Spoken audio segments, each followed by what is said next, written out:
បងប្អូនដែលកំពុងជួបបញ្ហាដាច់ភ្លើងឬបងប្អូនដែលរស់នៅតំបន់ដាច់ស្រយាលមិនទាន់មានអគ្គិសនីរដ្ឋទៅដល់បងប្អូនអាចងាកមកជ្រើសរើសយកប្រភេទម៉ាស៊ីនភ្លើង inverter Magnetic model NCGI 5000E នេះយកទៅប្រើប្រាស់បានតែប្រភេទម៉ាស៊ីនភ្លើងនេះជាប្រភេទម៉ាស៊ីនភ្លើងប្រើប្រាស់សាំងសុតកម្លាំង5 kW បញ្ឆេះបានដោយដេរឬប្រអប់អន្តរៈហើយទម្ងន់វាស្រាល34 kg ជាពិសេសម៉ាស៊ីនភ្លើងប្រភេទ inverter នេះវាស៊ីសាំងតិចនិងជួយសន្សំសំចៃប្រេងរហូតដល់ 50% និងមានកង់ងាយស្រួលក្នុងការបម្លាស់ទីនិងអាចប្រើប្រាស់បានជាមួយឧបករណ៍ជាច្រើនក្នុងពេលតែមួយ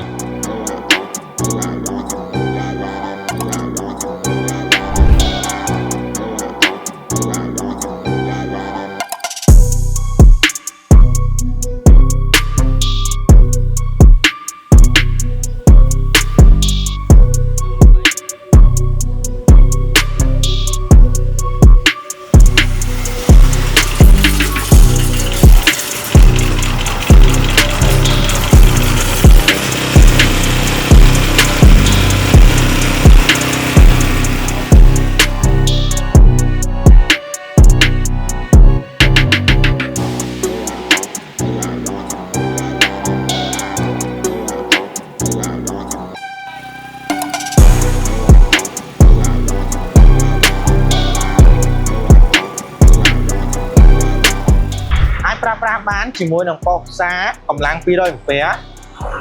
ម៉ូទ័រស្វានបុកកម្លាំង900 W ម៉ូទ័រស្វាន13លីកម្លាំង900 W ម៉ូទ័រឆាបម៉ូទឹកកម្លាំង900 W និងម៉ូទ័រកាត់ដែក3ទឹកកន្លះកម្លាំង2300 W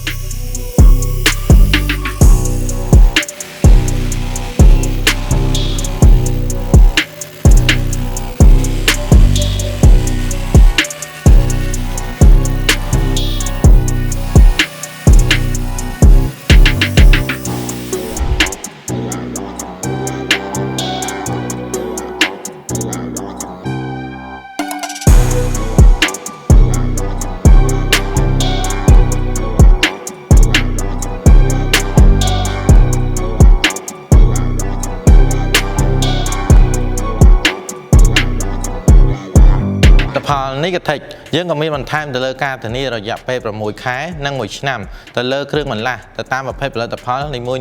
និងមានការធានារយៈពេល3ឆ្នាំទៅលើសេវាកម្មជួសជុលជាពិសេសយើងមានដៃគូជួសជុលទូទាំង25ខេត្តក្រុង